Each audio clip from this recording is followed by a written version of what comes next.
तो दोस्तों fat loss series के इस एपिसोड में हम बात करने वाले हैं कि आपको कितना कैलोरी डेफिसिट क्रिएट करना चाहिए फ़ैट लॉस के लिए।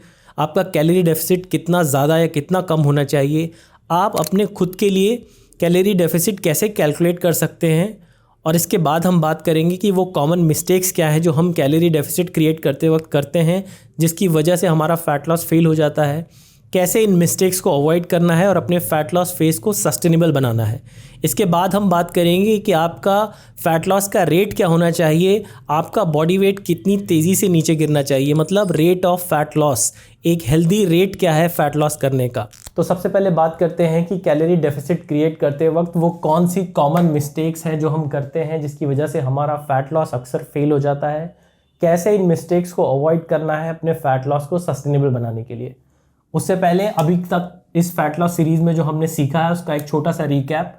दोस्तों मैंने आपको बताया कि अगर आपको फ़ैट लॉस करना है तो आपको कैलोरी डेफिसिट में खाना होगा। कैलोरी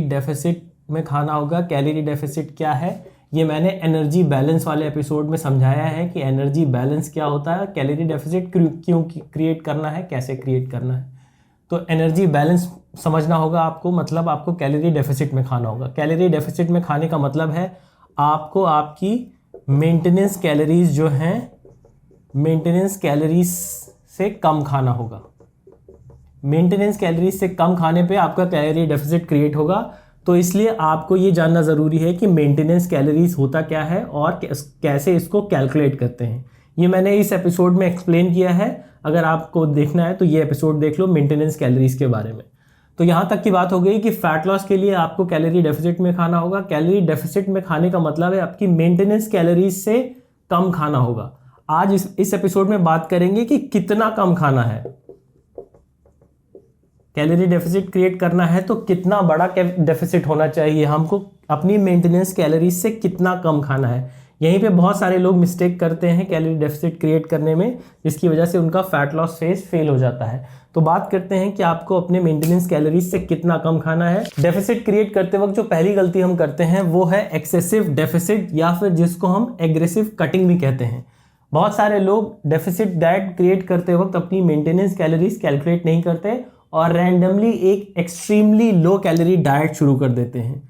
एक extremely low calorie diet plan कर लेते हैं लोग और इसको फॉलो करना शुरू कर देते हैं। 1200 कैलोरी या फिर 1500 कैलोरी की डाइट रैंडमली लोग फॉलो करना शुरू कर देते हैं, एक्सट्रीमली लो कैलोरी डाइट। इससे होता क्या है, इससे उनका वेट लॉस तो बहुत तेज़ी के साथ होता है, बहुत तेज़ी से वेट नीचे आता है, बट ये वेट लॉस सस्टेनेबल नहीं होता। उसका एक रीज़न ये है कि एक्सेसिव डेफिसिट जब हम प्लान करते हैं, extremely low calorie diet plan करने पे होता क्या है कि हमारे हार्मोन्स जैसे कि testosterone, insulin like growth factor IGF-1 और थायराइड हार्मोन, ये हार्मोन्स हैं एनाबॉलिक हार्मोन्स। इनको कहते हैं एनाबॉलिक हार्मोन्स। इनका एनाबॉलिक इफेक्ट होता है। ये एनाबॉलिक हार्मोन्स हमारी मसल प्रोटीन सिंथेसिस को एनहांस करने में हेल्प करते हैं। ठीक है, तो ये एनाबॉलिक हार्मोन जब हम extremely low calorie diet plan करते हैं तो इनका एक्सप्रेशन डाउन हो जाता है, ये डिक्रीज हो जाते हैं बॉडी में एनाबॉलिक हार्मोन, जिससे कि हमारी बॉडी की एनाबॉलिक प्रोसेसेस, जिसमें कि मसल प्रोटीन सिंथेसिस भी एक एनाबॉलिक प्रोसेस है, वो डाउन हो जाती है। साथ में ही एक और चीज़ होती है कि जो हमारे कैटाबॉलिक हार्मोन्स हैं जैसे कि एड्रेनलिन, नॉर एड्रेनलिन और कॉर्टिसोल, जो कि रिस्पॉन्सिबल है कैटाबॉलिक प्रोसेसेस को एनहांस करने के लिए। ये कैटाबॉलिक मतलब तोड़फोड़, तो मसल प्रोटीन सिंथेसिस को कम करना या मसल का ब्रेकडाउन करना, ये इन हार्मोन्स की जिम्मेदारी है। तो ये हार्मोन्स बढ़ जाते हैं जब हम एक्सेसिव कैलोरी डेफिसिट प्लान कर लेते हैं। जब हम एक्सट्रीमली लो कैलोरी पे जाते हैं तो एनाबॉलिक हार्मोन्स कम हो जाते हैं, डिक्रीज हो जाते हैं, और कैटाबॉलिक हार्मोन्स का एक्सप्रेशन बढ़ जाता है। अब इससे होगा क्या, जब एनाबॉलिक हार्मोन्स कम हो जाएंगे, कैटाबॉलिक बढ़ जाएंगे, तो आपका क्या होगा, muscle protein synthesis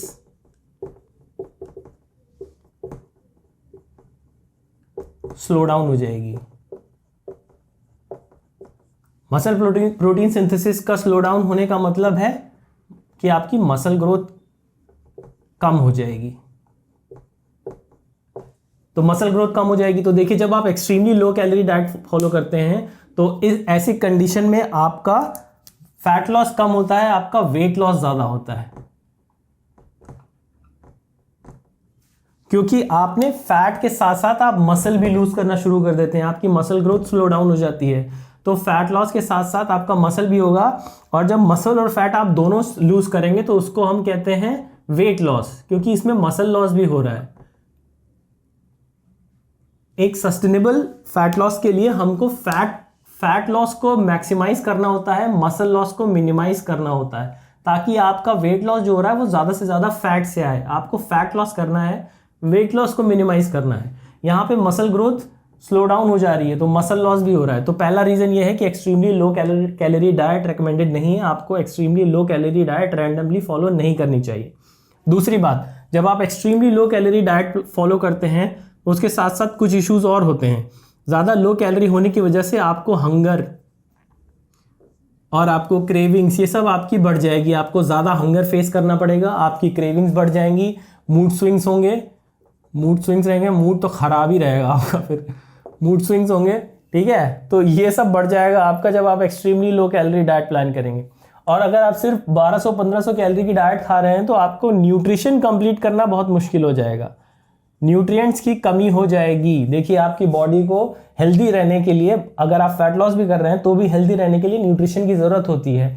minerals, vitamins, antioxidants, polyphenols, protein, fibre, carb, healthy fat, ये सारी चीज़ों की ज़रूरत होती है आपको हर वक्त, हमेशा बॉडी को, भले आप फैट लॉस कर रहे हो।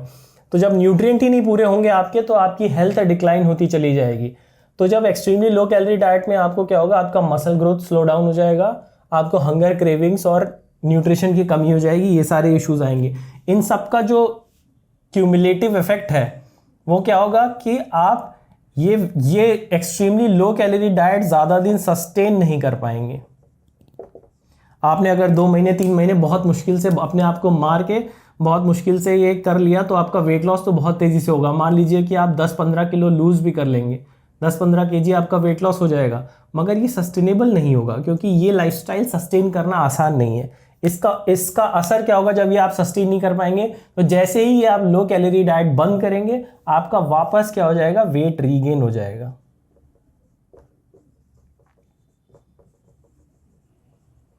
वेट रीगेन सबसे बड़ा issue extremely low calorie diet. Majority लोगों ने अपनी जिंदगी में, जो आज ओबीज हैं, वेट लॉस से स्ट्रगल कर रहे हैं, उन्होंने कभी ना कभी अपनी लाइफ में वेट लॉस जरूर किया है। आप सेलिब्रिटीज को देख लीजिए, उनके इंटरव्यूज देख लीजिए, आप अपने आसपास के लोगों को देख लीजिए, या आपने खुद भी एक्सपीरियंस किया होगा कि ज्यादातर लोगों ने कभी ना कभी लाइफ में वेट लॉस जरूर किया है। बट उन्होंने गलती यही करी कि उन्होंने extremely low calorie diet follow करी, या फिर कोई मील रिप्लेसमेंट शेक वेक लेना शुरू किया, और उनका वेट लॉस तो बहुत तेजी से हो गया, उन्होंने 10-15 केजी 2-3 महीने में कम कर लिए, मगर ये सस्टेनेबल नहीं था। जैसे उन्होंने ये अपना एक्सट्रीम रिजीम छोड़ा, वापस से उनका क्या हो गया, वेट रीगेन हो गया।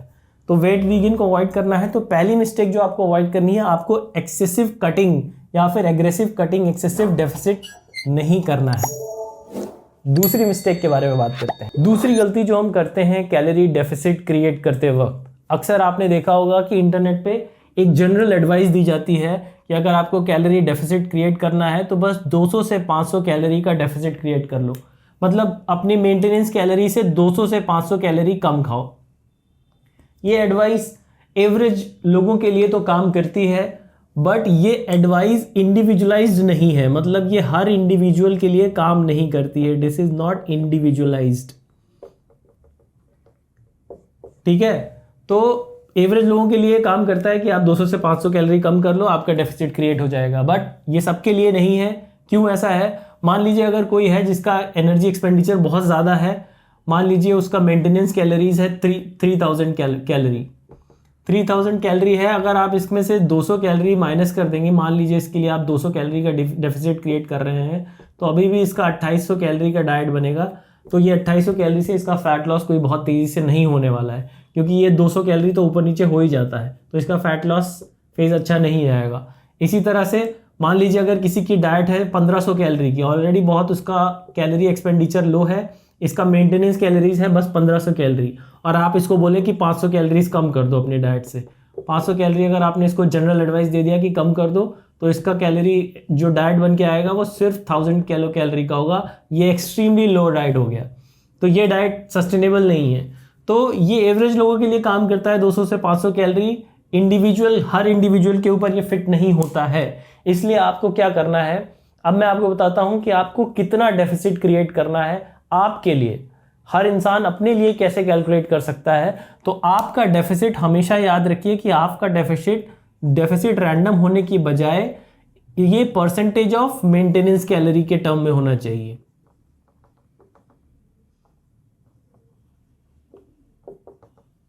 और अगर मैं अवेलेबल डेटा को देखने के बाद आपको एक जनरल एडवाइस दूं, सिंप्लीफाई करूं इस चीज को, तो आपको 20 से 30% कैलोरी डेफिसिट क्रिएट करना चाहिए। आप अगर इस रेंज में रहते हैं तो आपका डेफिसिट सस्टेनेबल होगा और हेल्दी होगा। मतलब आपको आपकी मेंटेनेंस कैलोरी से 20 to 30% माइनस कर देना है डेफिसिट क्रिएट करते वक्त। ठीक है, इसको एक एग्जांपल से समझते हैं। मान लीजिए आपका एनर्जी एक्सपेंडिचर या फिर TDEE या फिर मेंटेनेंस कैलोरीज है 2500 कैलोरी। तो अब रैंडमली 500 कैलोरी माइनस करने के बजाय आपको क्या करना है, आपको 30% अपने मेंटेनेंस का निकाल लेना है। तो 2500 में से आपको मेंटेनेंस कैलोरीज है आपकी 2500 कैलोरी, इसका 30% माइनस कर देना है। ठीक है, तो आपके 2500 का 30% हुआ अराउंड 750 कैलोरीज। तो 2500 में से 750 कैलोरीज आपको माइनस कर देना है। यहाँ पे आएगा कितना, 500 और 250 और चला गया तो आएगा यहाँ पे 1750 किलो कैलोरी। तो आपको 1750 किलो कैलोरी की डाइट प्लान कर लेनी है। इसी तरह से मान लीजिए आपका कैलोरी एक्सपेंडिचर है 1500 कैलोरी। तो अब आपको 1500 कैलोरी में से रैंडमली यहाँ से कुछ भी माइनस करने के बजाय मान लीजिए आपको 1500 कैलोरी में से अपना उसका 20% माइनस कर देना है। तो 1500 कैलोरी का 20% हो गया कितना, 300 कैलोरी। तो अब आपको 1200 कैलोरी की डाइट प्लान कर लेनी है। तो आपको ये रूल याद रखना है कि आपको कैलोरी डेफिसिट क्रिएट करते वक्त हमेशा अपनी मेंटेनेंस कैलोरीज का 20 to 30% डेफिसिट क्रिएट करना है। अब एक और बात यह है कि अगर आप काफ़ी ओवरवेट हैं, ओबीज हैं, तो आप जितने ज़्यादा ओबीज हैं उतना ही इस साइड में, मतलब हायर साइड में आप रहेंगे डेफिसिट के। अगर आप एक्सट्रीमली ओबीज हैं तो आप 35% तक भी जा सकते हैं। तो आप जितने ज़्यादा ओबीज हैं उतना हायर डेफिसिट आप क्रिएट करेंगे। आप जितने ज़्यादा लीन हैं, आप जितने ज़्यादा ओबीज हैं उतना ज़्यादा हायर डेफिसिट, आप जितने ज़्यादा लीन हैं उतना लोअर डेफिसिट। क्योंकि ओबीज लोगों में मसल लॉस के चांसेस कम होते हैं, लीन लोगों में ज़्यादा होते हैं। इसलिए लीन लोगों में हम बड़ा डेफिसिट नहीं क्रिएट करते हैं। तो आप जितने ज़्यादा लीन हैं उतना छोटा डेफिसिट क्रिएट करेंगे, मतलब 15 से 20%। आप जितने ज़्यादा ओबीज हैं, अगर आप एक्सट्रीम हैं तो आप इस साइड पे रहेंगे, 30% 35% डेफिसिट क्रिएट करेंगे। तो ये रूल याद रखिएगा। तो मैंने आपको बताया कि आपका जो डेफिसिट है वो परसेंटेज होना चाहिए मेंटेनेंस कैलोरी का। 20 to 30% एक जनरल रूल है कि आप इसको क्रिएट करके अपना डेफिसिट कैलकुलेट कर सकते हैं और उसके हिसाब से अपनी डेफिसिट डाइट प्लान कर सकते हैं। नाउ अब मैं आपको बताता हूं कि एक हेल्दी फैट लॉस का रेट क्या होना चाहिए, मतलब पर वीक आपको कितना फैट लूज करना चाहिए। दोस्तों, हमें कितनी तेजी से फैट लॉस करना चाहिए, हमारा वेट कितना तेजी से नीचे गिरना चाहिए, इसके ऊपर बहुत सारी रिसर्च हुई है और ज़्यादातर रिसर्च का कंक्लूजन यही है कि जो ग्रेजुअल वेट लॉस है वो बेस्ट वेट लॉस होता है। मतलब आप जितना स्लो वेट लूज करेंगे उतना ज़्यादा सस्टेनेबल होगा। आपका फैट लॉस जितनी तेजी से होगा उतना ही अनसस्टेनेबल फैट लॉस होगा, उतना ही अनहेल्दी फैट लॉस होगा। इसलिए हमेशा याद रखिए दोस्तों कि slow fat loss is the best fat loss. आप देखेंगे कि इंटरनेट पे ज़्यादातर ट्रांसफॉर्मेशन दिखाए जाते हैं कि 3 महीने में 25 किलो कम कर दिए, मैंने 40 किलो कम कर दिए, 1 महीने में मैंने 15 केजी लूज़ कर दिए, 10 केजी लूज़ कर दिए। और यही सब देख के हम इन्फ्लुएंस भी हो जाते हैं। मैं एज अ कोच आए दिन मुझे लोग मैसेज करते हैं कि मेरे भाई की वेडिंग होने वाली है या मेरी शादी होने वाली है 1 महीने में, 15 दिन में, और मुझे 5 किलो 6 किलो 10 किलो कम करना है। तो दोस्तों, ये सब सस्टेनेबल मेथड्स नहीं है। इतना तेज़ी से वेट लॉस करना is not healthy and it's not sustainable. आपको अगर वेट लॉस करना है तो आपको ये एम करना है कि आप लाइफ में एक बार वेट लॉस करें और वापस दोबारा कभी वो वेट रीगेन ना हो। इसके लिए आपको पर वीक कंसिस्टेंट रहना है और स्लो वेट लॉस करना है। Slow weight loss is the best weight loss. अब आप बात करते हैं कि कितना स्लो। तो दोस्तों अगर हम रिसर्च देखें तो ज़्यादातर फैट लॉस जो है, जो बेस्ट फैट लॉस है, इसको भी हम रिप्रेजेंट करेंगे in percentage of your body wait. Randomly 1 kilo, 5 kilo, 2 kilo बताने से अच्छा है कि आपको इसको अपने बॉडी वेट के परसेंटेज में कैलकुलेट करना पड़ेगा। और जो एक कॉमन कंसेशंस है, अगर मैं सिंप्लीफाई करके कहूँ तो 1% पर वीक का जो रेट है, 1% of body weight, 1% of body weight per week, ये जो रेट है ये बेस्ट वेट लॉस का रेट माना गया है। आपको इससे बहुत ज़्यादा एक्सेसिव नहीं जाना चाहिए। फॉर एग्जाम्पल अगर मैं बात करूं कि आप मान लीजिए एक 100 किलोग्राम के इंडिविजुअल हैं, तो इसका 1% कितना हुआ, इसका 1% हुआ 1 किलोग्राम। तो अब अगर आप एक 100 किलोग्राम के इंडिविजुअल है और आप 1 किलोग्राम पर वीक लूज़ कर रहे हैं, तो ये एक अच्छा रेट है वेट लॉस का, फैट लॉस का। मान लीजिए कि आप एक 60 किलोग्राम के इंडिविजुअल हैं, 60 किलोग्राम के इंडिविजुअल हैं, तो इसका 1% हुआ 0.6 ग्राम। आप पर वीक अगर 0.6 ग्राम लूज़ कर रहे हैं तो ये एक अच्छा रेट है, ठीक है। अगर आप देखिए ये यूनिवर्सल स्केल है, मतलब इससे अगर आप एक रेंज भी निकालेंगे ना, तो 0.4% से लेके और 0.4% से लेके 0.8% अगर आप इस रेट पे भी चलते हैं ना, तो ये भी बहुत हेल्दी रेंज माना गया है। अगर आप सिर्फ इतना भी वेट लूज़ करते हैं तो ये भी बहुत हेल्दी रेंज है। तो आपको 1% वेट लॉस मैक्सिमम करना है। अगर आप बहुत ओबीज हैं, जितने ज़्यादा ओबीज हैं उतना आप हायर साइड में जा सकते हैं, जितने लीन है उतना लोअर साइड में रहेंगे। बट आपको इससे ज़्यादा एग्रेसिव वेट लॉस करने की ज़रूरत नहीं है। आपका वेट लॉस का जनरल रूल समझ लीजिए कि 1% पर वीक।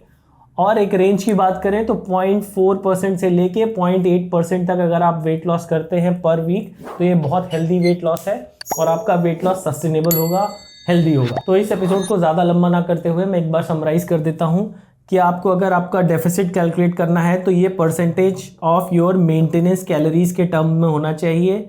आपके मेंटेनेंस कैलोरीज का परसेंटेज होना चाहिए और एक हेल्दी कैलोरी डेफिसिट है 20 to 30% of your maintenance calories. ये मैंने समझाया इस वीडियो में, ऑफ योर मेंटेनेंस कैलोरीज। उसी तरह से आपको कितना वेट लूज करना है per week, rate of fat loss क्या होना चाहिए, ये percentage of your body weight के टर्म्स में होना चाहिए। और एक हेल्दी रेंज है 1% of your body weight per week.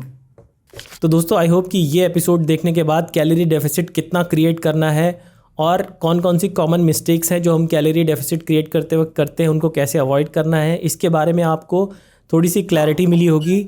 आपका सही healthy body weight rate of fat loss क्या है, इसके बारे में आपको क्लैरिटी मिली होगी। अगर आपका कोई भी सवाल है इस एपिसोड से लेके इन चीज़ों के बारे में, तो आप उसको कमेंट सेक्शन में डाल दीजिए, I will answer to that. Next episode में हम बात करने वाले हैं कि आपको अब मील कैसे प्लान करना है, मैक्रोस कैसे काउंट करने हैं, मतलब कैलोरी काउंटिंग आपको कैसे करनी है, आपकी डाइट में फैट, कार्ब, प्रोटीन कितना होना चाहिए, और ये इन मैक्रोस को आप स्प्लिट कैसे करेंगे, मतलब इन फैट, कार्ब, मैक्रोस को आप अपने मील्स में कैसे डिवाइड करेंगे, अपने मील्स को कैसे प्लान करेंगे, इसके बारे में बात करते हैं नेक्स्ट एपिसोड में। See you in the next one.